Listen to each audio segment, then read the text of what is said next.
Welcome back to the Rick Solem Show here on WIZM 92.3 FM, 106.7. On with me now is Todd Allbaugh. He is a former Republican turned Democrat, but not. He just gave me his independent. Oh, my bad. That's all good.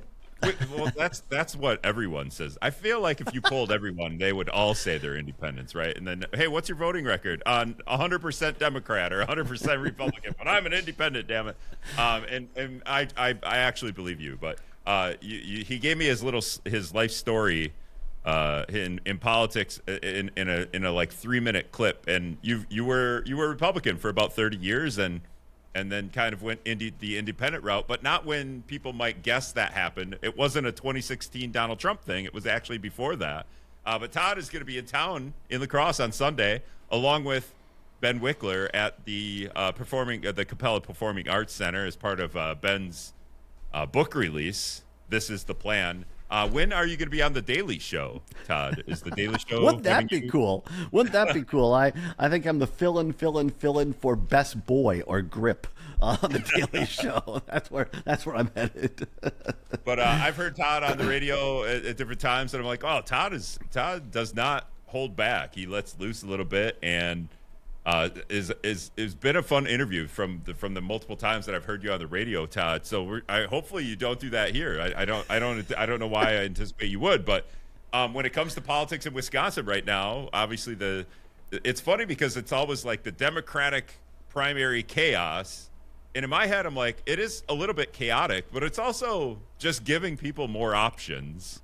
And how do you see it as somebody who's been in politics a lot longer than me, who's been on both sides of the aisle, who's been down the middle, and you know, like, how would you put a label on what's happening in the governor's race? Well, first of all, Rick, thanks for having me on. It's always a pleasure. I grew up in Richland Center, Wisconsin, so, Southwest Wisconsin boy. And when you're in Richland Center, you have two choices, like to go to doctor specialist or to go shopping. It's either La Crosse or Madison, and our family was kind of split, but spent a lot of time camping at Goose Island in La Crosse and shopping at when the shopping center was bigger there on the north side in La Crosse and having ice cream. It's a pickleball facility now and Harbor Freight. Oh, is it really? All right.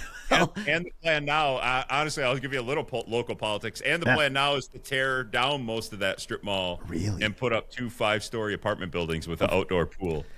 Well, there you go. Welcome to gentrification but that's happening all. But hey, housing is needed, so I get it. But my point is, I really love La Crosse. It's always been a cool area. Yeah. Still, spend time at Pettibone Park. We kind of go through there and hang out and have a picnic or whatever. Back to the question you asked on the Democratic race. Yeah, as a former Republican who left the party in 2011 and have voted pretty much Democratic since, although I'm not a card-carrying member of the Democratic Party because I really don't think they have all the answers either. But I've talked to people who have been in this business or game of politics longer than me or as long, and the phrase that keeps being used over and over is never seen anything like it. We're really in unprecedented territory on the Democratic side, especially for a couple of reasons. Yeah. A, don't recall anybody leaving a race, or the term is suspending your campaign. And for those that might, why don't they just say I'm dropping out? The reason is if you say you're suspending your campaign, quote unquote, you get to continue to raise money to retire your campaign debt. That's the reason. That's the reason you use that term. But never seen anybody suspend or drop out and then 10 days later come back in. That's Milwaukee County Executive David Crowley, and we can get more into that in a minute. But also have never seen a statewide candidacy implode faster or bigger than Lieutenant Governor Sara Rodriguez, who, by all accounts, she used to come on our old show at my old network, a handful or a dozen or half dozen times or so. I found her engaging and smart and interesting and thought, boy, this is somebody who could really go places. But she made the decision, and another insider campaigns, especially at that level for Congress or governor or statewide office, but also really for like a state senate or assembly campaign, you normally have a campaign manager who's overseeing the races. But then you also have someone in a position called the finance director. And the finance director is the person who actually raises the money, the bulk of it, And the way they're paid is two ways. Either they have a base salary plus a commission, or they're 100% commission. And so that finance director keeps track of all the monies coming in. They work with the treasurer, and sometimes the treasurer is a figurehead, more or less, who just signs reports. Sometimes she or he is actually involved. And that person or two people work in tandem with the campaign manager to keep track of the finances. And normally the candidate, will meet once every other week or whatever they want to do and take a look at the finances. Sara Rodriguez chose not to hire a finance director to avoid paying that commission, so you raise more money for the campaign. The individual that she put in place apparently was thought she was a trusted colleague, and it turned out there were major, like hundreds of thousands of dollars mistake to the tune of they thought they had $1.2 million on hand. It was actually closer to 200,000, and by the middle of whatever, I've lost track, last week, it was $34,000, and she dropped out. Then David Crowley comes back in, Governor Tony Evers, who said that he most likely was not going to weigh in, although he did say, I reserve my right to do so. He decides to nominate Crowley in order to get him back in. And now you have a situation where Francesca Hong, who is running as a Democratic Socialist, very upfront, proud of that, she is the clear front runner in this race. And in my opinion, the only way that the anti-Hong or the non-Hong supporters are going to defeat her is by coalescing around one candidate. And that hasn't happened. And in the 19 days we have left, I don't see it happening. Well, it hasn't happened, and it's done the opposite, right? Like when you add Crowley to the list of centrist Democrats running for the governorship, then you're only splitting the centrist Democratic vote among voters, which is only going to boost Hong's ability to get through a primary, which is why we need ranked choice voting.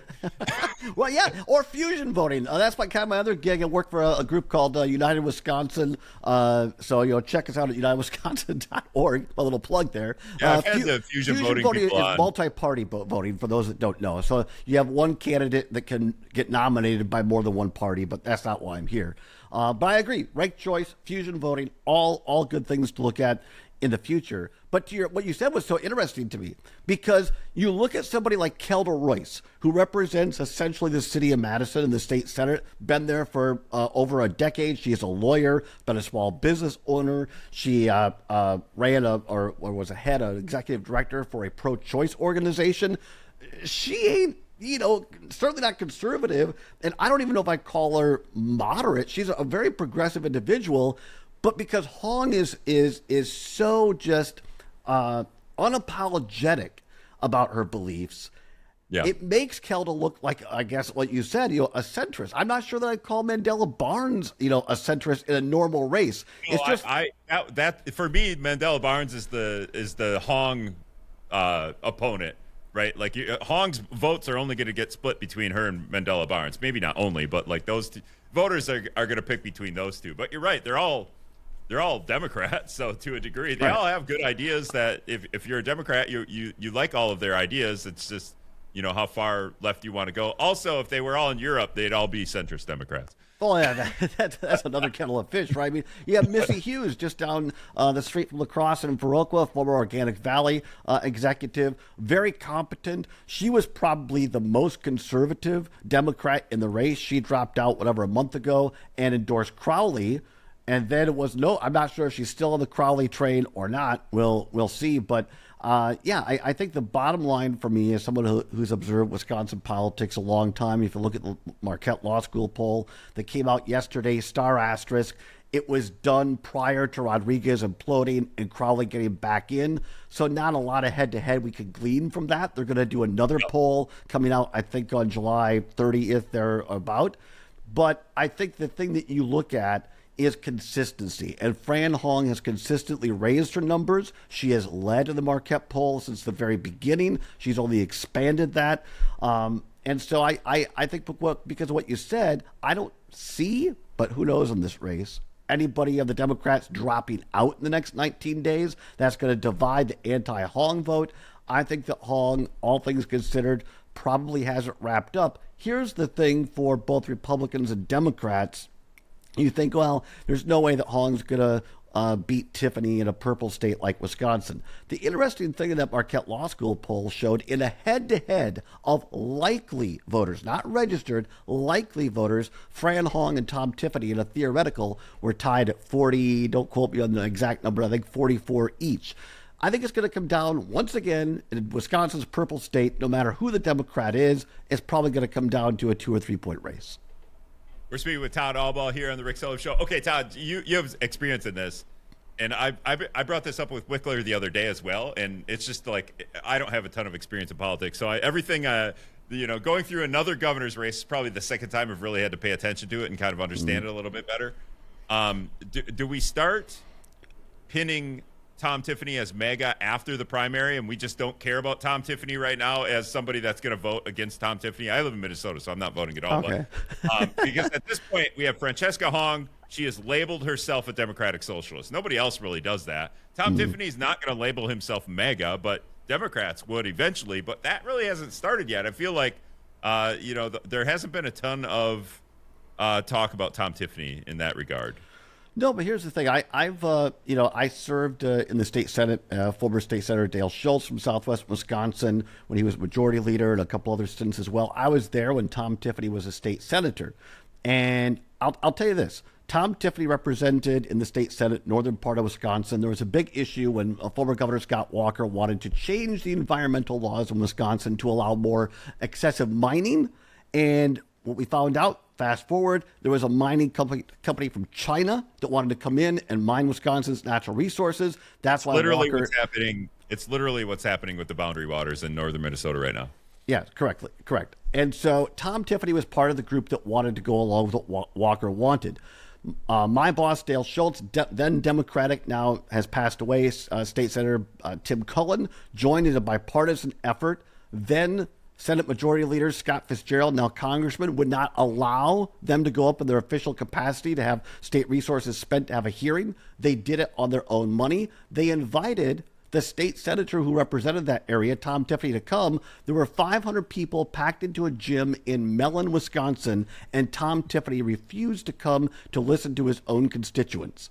Dale Schultz, because there was a 1-vote lead, Dale voted with the Democrats and stopped it, but then they quote-unquote Schultz-proofed the state Senate, and they ended up passing it. And to date, how many jobs have been created in northern Wisconsin with mining? 0, because of the price fluctuations in minerals the Chinese company pulled out, but all the environmental laws were changed. I tell you that story because that's who Tom Tiffany is, in my experience, having been in the Capitol and seen him work. I don't think, and remember in 2019, when he announced he was going to run in a special election for Congress, look it up, 2019, Tom Tiffany said, I want to go to Washington to be Donald Trump's ally. All right? So that's who Tom Tiffany is. I'll say this. I think Tom Tiffany's team has done a great job in running the ads that they have. They've had the TV waves unfettered for 5 months. Democrats have done a piss-poor job of going after that and countering that. People say, well, they're kind of hokey. It's him getting old-fashioned and with a cow and at a dam and his mom. They don't understand politics. Those ads were not meant to really drive home issues, although that's a nice side thing. What it was meant to do, and I think they did it successfully, is we call it inoculation in politics. The whole concept was to present Tom Tiffany as just this kind of nice grandpa guy in Wisconsin. So when the barrage of attack ads start after the primary election, the people in their mind say, well, that couldn't possibly be true. Tom Tiffany's a nice guy. And the Republicans were really successful. And I applaud Tom Tiffany's campaign for doing that. And shame on the Democrats and the state party for not countering that. So I think that, you're going to see more definition to your point of Tom Tiffany. Remember, gas prices today, according to New York Times, oil is headed to $100 a barrel. So here's and according to the Marquette Law School poll, Donald Trump's polling is at an all-time low, not just in the country, but in Wisconsin. So for a guy in Tom Tiffany who said, I'm going to be Donald Trump's ally, how do you run statewide when that guy has an all-time low of, I think, 38 or 39 favorability in Wisconsin, when gas prices are going to be back up to near $4 a gallon. The Iraq war or the Iran war that was not happening, which was Donald Trump's decision, and is 70% say they don't think it is a good idea. If you're Tom Tiffany, you say you're the ally. How do you run on that? Democrats, no matter who they nominate, have to take advantage of that. So I think if it's Hong versus Tiffany, unfortunately, we will see the most expensive, well over $100 million race for governor. It'll be the nastiest, the dirtiest, because they'll go after what I just said about Tiffany. They'll go after Hong for some of the more flamboyant things she said about defunding the police and not having borders and prisons. And nobody's going to actually talk about what they want to do for the state of Wisconsin. Yeah, I brought that up just today, earlier in a conversation, to the idea that the chaos with the Democratic governor primary leads us to this inability to talk about actual issues and budget surpluses and childcare and healthcare and all that. And you know what? That's no fun to talk about when I have you on. But we can talk about some stuff. Like let's go to the U.S. House for a minute. This happened all yesterday. They passed the Stop Insider Trading Act. Have you paid attention to this at all? A little bit. I've had other things to do with my regular gig, so I'm not speed. But go ahead. 2-second synopsis is they stopped if they pass what's called the Stop Insider Trading Act. 13 Democrats voted against it. Or no, with 13 Democrats, all but 13 Democrats voted against it, so it passed, right? But what they did is they added the SAVE Act to it. And the insider trading part of the Stop Insider Trading Act isn't so much about stopping insider trading. There's a lot of loopholes that they can get by. So it doesn't do anything, but this is the politics of it, right? Like, we're going to pass the thing, we're going to add the SAVE Act in it to appease Trump, and then Democrats are going to vote against it, and then Derek Van Orden in the 3rd Congressional District is going to post on Facebook and on all his social media, right? Because that's about all he does. I don't know if you pay attention to Derek Van Orden, but he's going to post, look, we passed the Stop Insider Trading Act, and Democrats voted against it, and then not mention any of the other stuff that was added to the bill. It was slick, maybe too slick by half or too cute by half. Here's the thing on the SAVE Act, that so-called SAVE Act. And again, I'm someone who believes that basic voter ID, I don't have a problem with people showing an ID to vote. And we won't get into all my history on this in the state of Wisconsin. It's literally why I left the Republican Party, because Republicans under Walker passed these so-called voter ID bills. But what it did is it made it harder to get one. So it used to be in the state of Wisconsin, if you had a valid ID, let's say from Minnesota, and you said, I'm going to move across from La Crescent and move into La Crosse, and I'm going to vote La Crosse. Yeah. And you have a valid Minnesota ID, you could take it to the Wisconsin DMV in La Crosse. They say, yep, it's valid. Here, we'll give you a Wisconsin ID. You're good to go. In this legislation that passed in 2011, I believe, it said that you can no longer do that. Then in order to get a legal Wisconsin ID to vote, a driver's license, a state ID, you have to have either your original birth certificate, a valid U.S. passport, or a military ID. And so it makes it much more difficult for people to use a basic photo ID to go vote. And who does that impact? People who are lower income, who generally speaking are sometimes from minority communities, and college kids who also happen to generally vote more Democratic. So this was a strategy that I saw in real time that actually had an effect on elections in Wisconsin. So the SAVE Act is going to, all you're going to hear is from Republicans, oh, this is about voter ID. People love voter ID. They're right. Voter ID polls high in favorability.